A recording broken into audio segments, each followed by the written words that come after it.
Hello student, welcome back to the world of mathematics. Maths की इस दुनिया में आप सभी का हार्दिक स्वागत है। In our last video we have seen sigma property, integration property and differentiation of determinant. Okay, so for this I have given one DPP also.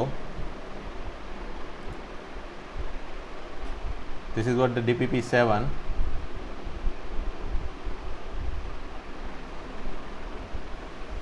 Okay and ये DPP 7 मैंने लास्ट लेक्चर में ही दे दी थी, सो उसका सॉल्यूशन मैं ये video में दूंगा and then after I will start with the next topic of this JEE. Solution of the first question, I think maybe वहाँ पे r इक्वल टू 0 था, उसकी जगह r इक्वल टू 1 लिखना है and you just need to see the solution of this first question and every question. This is what the solution of second question.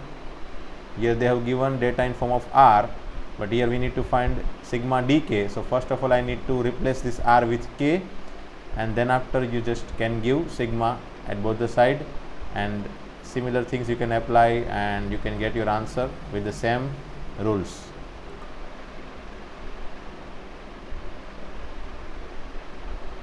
This is the third question.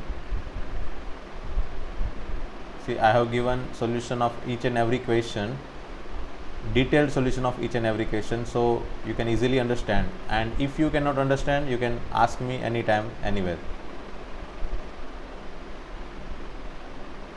This is the fourth question.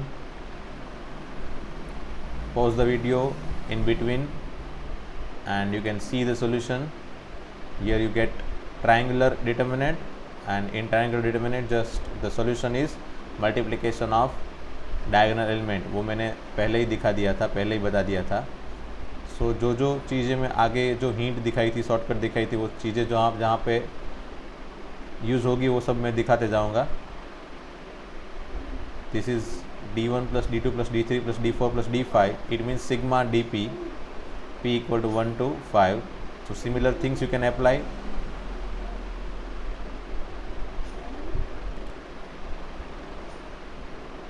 Here option D is answer. Why? Because option A, B, C is not possible.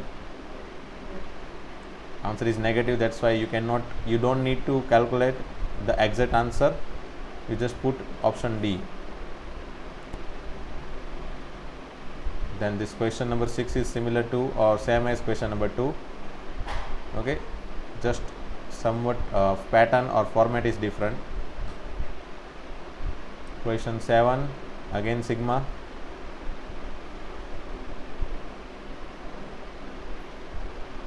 Question 8, now we have started differentiation rule.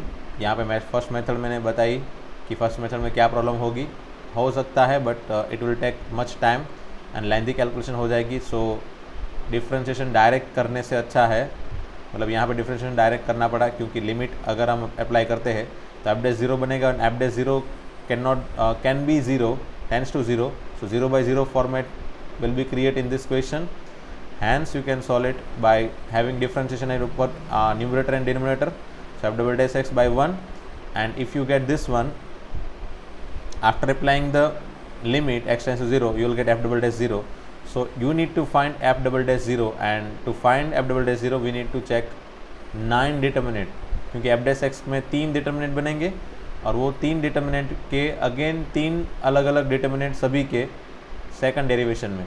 So you need to check for 9 determinant. That's why I'm not advising you to apply first method. So मैंने कल वाले lecture में ही बता दिया था कि भाई second method apply करना, मतलब इसको पहले सिंप्लीफाई कर लेना, एक्सपांसन कर लेना, and then whatever f of x we get find उसका एफ डैश एक्स कर लो, एंड जो भी एफ डैश एक्स आए उसको वापस वही लिमिट क्वेश्चन में रख दो. Based on that you can easily get your answer after simplification.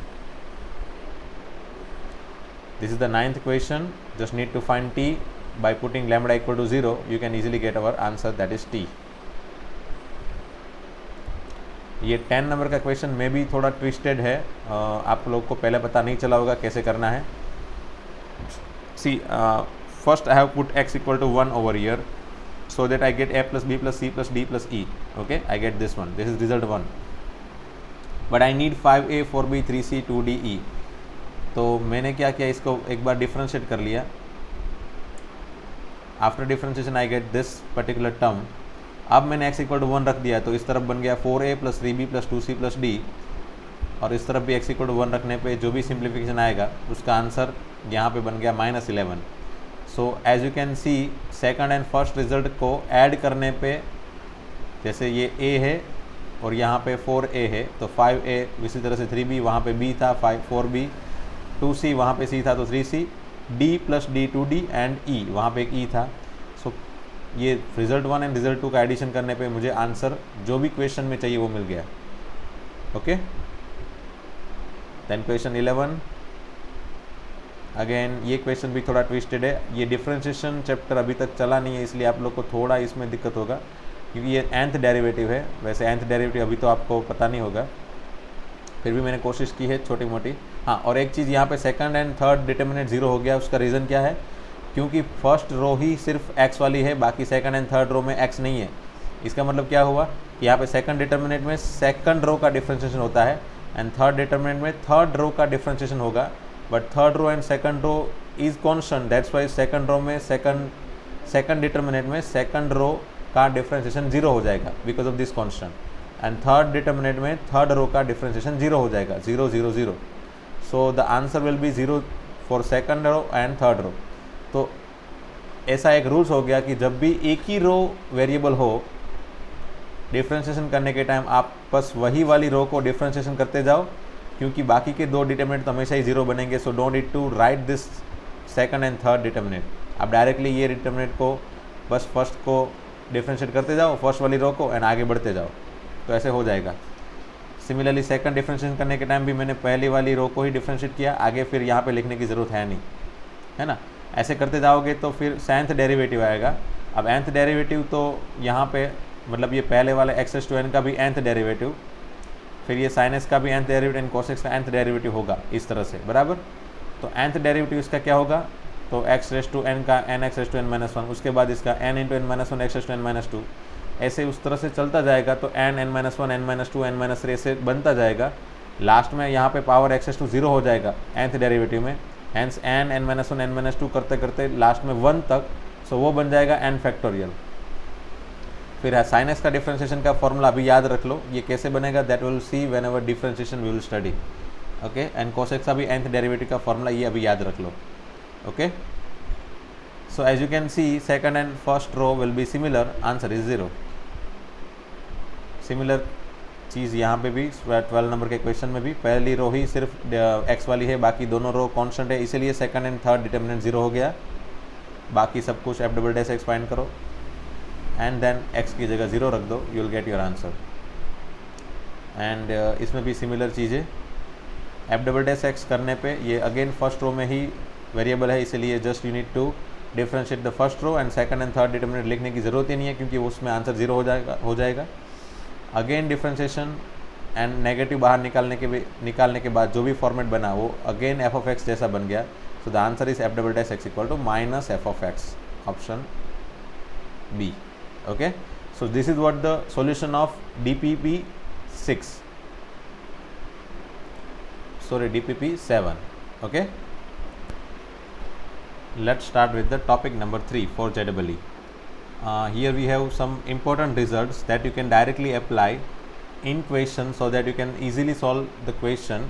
और ये सब बातें मैंने जब मैं JEE के लेक्चर नहीं ले रहा था और NCERT की बुक से जब लेक्चर ले रहा था, एक्सरसाइज चला रहा था, तब मैंने बताई थी कि भाई कोई क्वेश्चन आप डायरेक्ट भी सॉल्व कर सकते हो, but for that it should be MCQ, है ना, वो MCQ होने चाहिए। तो डेफिनेटली JEE या फिर कोई भी कॉम्पिटिटिव एग्जामिनेशन में MCQ ही आएंगे।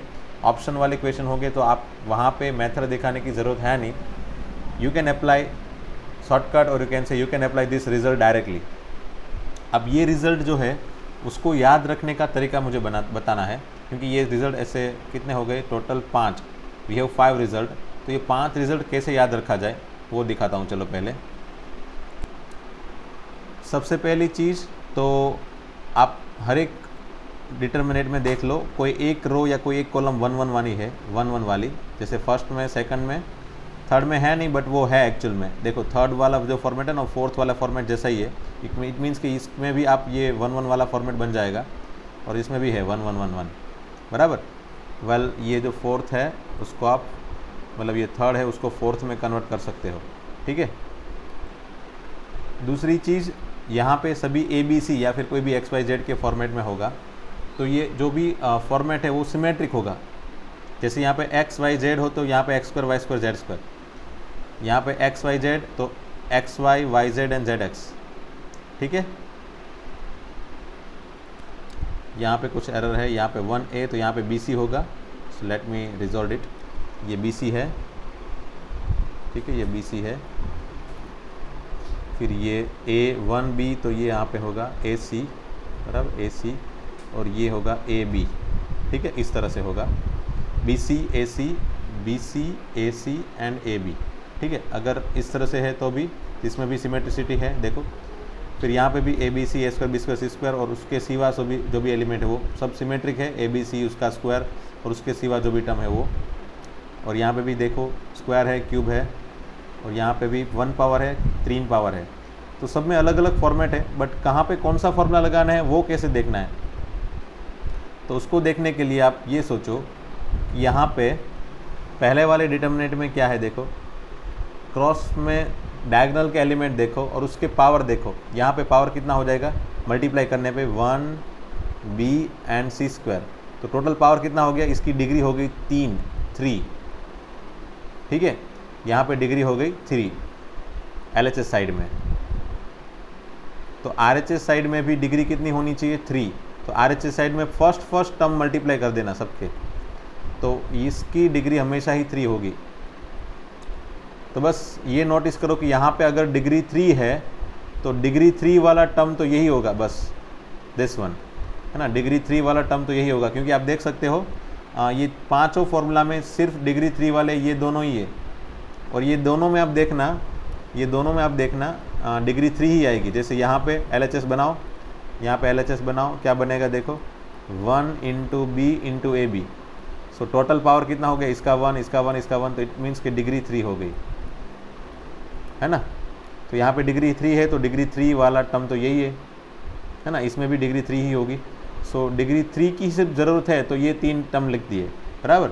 अब आगे बढ़ो, समझ लो यहाँ पे समझ लो कितना पावर है टोटल, LHS साइड में कितना पावर है देखो, तो LHS साइड में यहाँ पे पावर बन गया AB square and AB, so total power बना कितना 1 2 3 4, है ना। तो टोटल 4 डिग्री है, मतलब RHS साइड में भी कितनी डिग्री होनी चाहिए, सॉरी 4 नहीं 5, है ना, 5, 2 + 1 + 1 + 1 दैट इज़ 5।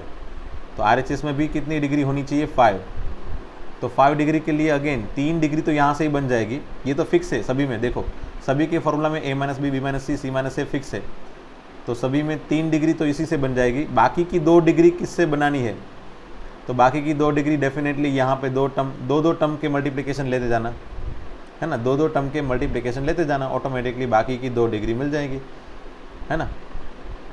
तो जैसे ये 2 मतलब इसकी डिग्री हो गई 2, सो टोटल 5 डिग्री हो गई। सो थर्ड के फॉर्मूला में 5 डिग्री वाला टर्म इक्वेशन मिल गया। जैसे फोर्थ में क्या है देखो, इसमें भी आप देखोगे तो यहाँ पे टोटल डिग्री कितनी होगी देखो 5, LHS में 5 डिग्री है ना, LHS में कितनी डिग्री है 1B square and C cube, तो डिग्री हो गई 5। तो RHS में भी देखो इससे 3 और यहाँ से 2, है ना, इसका 2 और इससे 3 बनी, सो टोटल डिग्री हो गई 5।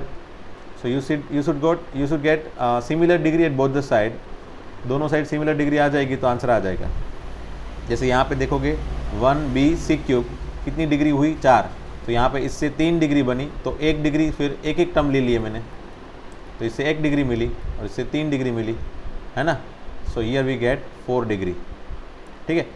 RHS साइड में डिग्री फाइंड करना मतलब क्या हुआ, फर्स्ट वाले टर्म मल्टीप्लाई करने पे डिग्री मिलेगी भाई। जैसे यहाँ पे ABC इंटू A, तो डिग्री कितनी हुई 4, है ना। अगर सभी टर्म को मैं मल्टीप्लाई कर दूँ ना, पर सभी टर्म को अगर मैं मल्टीप्लाई कर दूँ, पहला फर्स्ट सेकंड फर्स्ट थर्ड ऐसे सभी में मल्टीप्लाई कर दूँ, तो लास्ट में सभी टर्म जो मिलेंगे ना वो सभी 4 डिग्री वाले ही होंगे, उससे ज़्यादा नहीं होंगे, उससे कम हो सकते हैं, बट मैक्सिमम डिग्री 4 आएगी। वो सब कुछ करने की ज़रूरत नहीं है, इसलिए बोल रहा हूँ हिंट के फॉर्म से कि आपको फर्स्ट टर्म को ही मल्टीप्लाई करना है टू फाइंड डिग्री, है ना। That is 4। ओके, अब ये तरीका अगर आपको पता चल गया है तो आप किसी भी इस तरह के इक्वेशन में डायरेक्टली मगअप किए बिना फॉर्मूला बना सकते हो, है ना। जैसे कि चलो बनाता हूँ मैं एक आध। ओके, इसमें फॉर्मूला क्या बनेगा तो देखो, पहले सबसे पहले मैंने क्या देखा, डायगोनल में देखा कितना पावर होगा टोटल, बी क्यूब इंटू सी क्यूब, बी स्क्वायर इंटू सी क्यूब, मतलब डिग्री कितनी हुई भाई इसकी 5। तो ये 5 डिग्री वाला जो फॉर्मेट है वहाँ पे क्या है भाई, a minus B minus C minus A, इससे 3 डिग्री मिल गई। अब और 2 डिग्री जो बनानी है वो 2 से बना दो, 2 वाले टर्म मल्टीप्लाई कर दो, ए बी सी एन सी ए। तो ये हो गया फॉर्मूला इसका, है ना सिंपल, याद रखना। मैंने बताया ना, याद रखना इजी है, इतना टफ नहीं है, एक बार आपने हिंट माइंड के अंदर रख ली तो। चलो एक दूसरा इक्वेशन देता हूँ। चलो इसमें क्या डिग्री आएगी, मतलब इसमें क्या आंसर बनेगा, तो यहाँ पे 1, ये b और ये ए बी मल्टीप्लाई करने पे कितनी डिग्री मिली भाई 3। तो बस यहाँ पे 3 डिग्री मिली, तो फिर बस ये तो सिंपल सा हो गया ना, 3 डिग्री वाला तो यही है, हो गया आंसर, ख़त्म, है ना। ये सब बड़े बड़े क्वेश्चन हैं 3-3 मार्क्स के, जो हमने वहाँ पे हमको सॉल्व करने के लिए पूछेंगे वो लोग, गुजरात बोर्ड में या फिर CBSE बोर्ड में। वही क्वेश्चन के हमको डायरेक्ट आंसर कैसे याद रखने वो मैं आपको यहाँ पे बता रहा हूँ, ठीक है। तो यहाँ पे डिग्री कितनी हो गई, ये 1, ये b इंटू सी क्यूब, तो मतलब 4 डिग्री हो गई। तो यहाँ पे 4 डिग्री में वो a minus B minus C minus A into A plus B plus C हो गया।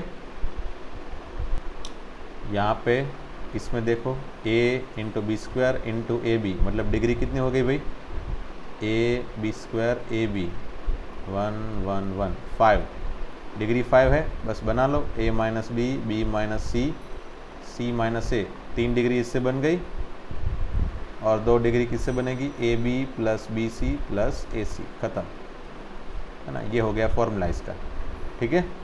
तो फॉर्मूला बनाना इतना मुश्किल नहीं है, बस एक बार आपको हिंट पता चल गई, यू कैन क्रिएट फॉर्मूला। अब ये फॉर्मूला के यूज़ से क्वेश्चन कैसे सोल्व किया जाए, क्योंकि क्वेश्चन अब ज़्यादा ट्विस्टेड आएंगे, इससे भी ज़्यादा ट्विस्टेड जेडबली में, तो उसको कैसे सोल्व करना है वो दिखाता हूँ। चलो, तो क्वेश्चन को मैंने DPP 8 में ले लिया है। DPP 8 का 5 क्वेश्चन, टोटल 10 क्वेश्चन में से 5 क्वेश्चन है अभी मैं करवाऊँगा, उसमें से पहला 1-2 क्वेश्चन मैं करवाऊँगा और बाकी के क्वेश्चन आप ट्राई करना, ठीक है। ये फर्स्ट क्वेश्चन है, देखो इसमें कैसे करेंगे वो देखते हैं। चलो, सबसे पहले तो मुझे पता है कि यहाँ पे 2 टर्म है सभी में, तो मैं इस डिटरमिनेंट को 2 पार्ट में डिवाइड कर सकता हूँ, है ना। तो चलो 2 पार्ट बना दिया, 1 1 1 A B C A square B square C square, minus दूसरा डिटरमिनेंट भी वही हो गया, 1 1 1 A B C, first and second column will be as it is, तो ये हो गया B C A C and A B. अब ये दोनों डिटर्मिनेंट सिमेट्रिक है ABC के फॉर्म में, यस है, 1 1 1 भी है, तो इसका आंसर क्या बनेगा भाई, इसमें डिग्री कितनी आएगी 3, इसमें भी डिग्री कितनी आएगी 3, दोनों में डिग्री 3 है, तो दोनों के answer a minus B minus C minus A होगा, इसलिए दोनों कट एंड आंसर इज 0, ख़त्म, है ना। अगर एक बार आपके पास हिंट है तो ये आंसर आप तुरंत बना सकते हो, है ना, चुटकियों में। तो फर्स्ट क्वेश्चन का आंसर 0, ओके, तो फर्स्ट क्वेश्चन का आंसर 0। सेकंड वाला देखते हैं। वैसे अभी ये तो है तो सिमेट्रिक, बट हमको पता नहीं है ना, ये इसमें 2 3 एंड 3 6 वाले तो कोई थे ही नहीं क्वेश्चन, 6 डिग्री वाला तो कोई फार्मूला है ही नहीं, मतलब इसमें कुछ ट्विस्ट है। तो पहले इसको सिंप्लीफाई कर लेते हैं। चलो, अब सिंप्लीफाई करने के टाइम क्या पता चला हमको, यहाँ पे ए वाले है और ये BC है, so let's create ABC year, मतलब पहली रो पहली कॉलम को A से मल्टीप्लाई करते हैं, दूसरी कॉलम में यहाँ पे B कम पड़ रहा है और तीसरी कॉलम पे यहाँ पे C कम पड़ रहा है, तो मैं क्या कर रहा हूँ, ABC divide and ABC multiply. तो पहली रो को पहली कॉलम को A से मल्टीप्लाई किया मैंने, दूसरी रो को दूसरी कॉलम को B से मल्टीप्लाई किया एंड तीसरी कॉलम को C से मल्टीप्लाई किया, यहाँ पे भी 4 पावर, ओके। अब ये वापस ABC कॉमन, वापस ये ABC कॉमन हो गया, so the answer become ABC बाहर निकालने पे बाद ये हो गया 1 1 1 A square B square C square A raise to 4 B raise to 4 C raise to 4, और ये कैंसिल हो गया, ठीक है। अब ये फॉर्मेट किसके जैसा दिख रहा है भाई, याद करो 1 1 1 x y z and x square y square z square, ऐसा ही कुछ दिख रहा है, देखो है ना। 1 1 1 ए square B square C square, उसका स्क्वायर यहाँ पे है, यहाँ पे जो टर्म है उसका स्क्वायर नीचे है, ऊपर 1 1 1 है, ठीक है। तो यहाँ पे फॉर्मूला क्या था, x minus y, y minus z, z minus x. तो उसकी जगह x की जगह यहाँ पे a स्क्वायर है, y की जगह b स्क्वायर है एंड z की जगह c स्क्वायर है। तो यही फॉर्मूला यहाँ पे लगा दो, a square minus b square minus c square and c square minus a square. This is the answer of second question, that is option B. खत्म, है ना। अब उसी तरीके से third, fourth and fifth try करना। मे बी फिफ्थ तो आ जाएगा, नहीं फिफ्थ भी थोड़ा टफ तो है, वैसे 3 ये क्वेश्चन है, टफ तो है। इसके सॉल्यूशन मैं डेफिनेटली नेक्स्ट लेक्चर में दिखा दूंगा, बट आप कोशिश करना ताकि आपका दिमाग खुले कि हाँ ट्विस्टेड क्वेश्चन कैसे सोल्व किए जाते हैं। वैसे मैंने इजी वाले 2 क्वेश्चन करवा दिए, बट ट्विस्टेड वाले ये 3 क्वेश्चन आपके पास रखे हैं। ट्राई करना, अगर थोड़ा बेसिक अच्छा है और कोशिश करोगे तो हो तो जाएगा, इतना डिफिकल्ट भी नहीं है, बट यू कैन ट्राई। यहाँ पे जैसे x minus A, X minus B, X minus C है, तो ये इसको समझ लो ए बी सी, है ना। ये capital A, capital B, capital C समझ लो ना। और ये हो गया कैपिटल बी सी, ये ए सी और ये ए बी। तो ये फॉर्मेट कुछ ऐसा ही बन गया ना, 1 1 1 कैपिटल ए बी सी, ये B C A C A B. फिर इसको सिंप्लीफाई करके फिर फाइनल आंसर बनाओ, इसके इक्वल टू 0 करो एंड इसको सिंप्लीफाई करके फाइनल आंसर बनाओगे, then may be you will get something as an answer. ठीक है, हो सकता है, but for that you need to understand किसको मुझे एज्यूम करना है, किसको एज्यूम नहीं करना है।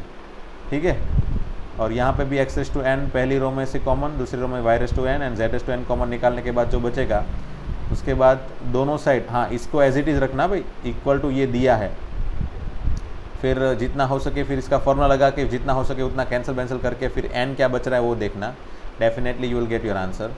और इसमें मेरे ख्याल से क्या कर सकते हो आप, इसको पहले तो इसमें ऐड कर दो ताकि a plus B plus c बन जाए। a plus B plus c common निकाल लो, वहाँ पे a 1 1 1 बन जाएगा, ये 1 1 1 बन जाएगा। तो फिर अगेन कॉलम इंटरचेंज करने पे, फर्स्ट एंड सेकंड कॉलम को इंटरचेंज करने पे again 1 1 1 A B C and A square B square C square का रिजल्ट बन जाएगा। उसके बाद ये इक्वल नहीं है, मतलब a equal to B, B equal to C, C equal to A तो नहीं होगा, तो फिर वो a plus B plus C equal to 0 होगा। एंड बेस्ड ऑन दैट अगर कंपैरिजन करने पे आंसर बन जाता है तो हो जाएगा। वैसे मैंने पूरी की पूरी हिंट बोल दी है, अगर समझ में आई तो। ठीक है, चलो थैंक यू वेरी मच दोस्तों, ये आज के लेक्चर में इतना ही रखते हैं। मेरे ख्याल से ये जो भी है वो सब बराबर से कंप्लीट करते जाओगे तो जेडब्ल्यू के सभी हिंट वाले, पैटर्न वाले क्वेश्चन आपको आराम से पता चल जाएंगे, है ना। धीरे धीरे पता करना है, धीरे धीरे सॉल्व करना है और ऑटोमेटिकली जेडब्ल्यू भी सॉल्व हो जाएगा, वो भी इतना टफ नहीं है। ओके, चलो थैंक यू वेरी मच दोस्तों, मिलते हैं नेक्स्ट लेक्चर में।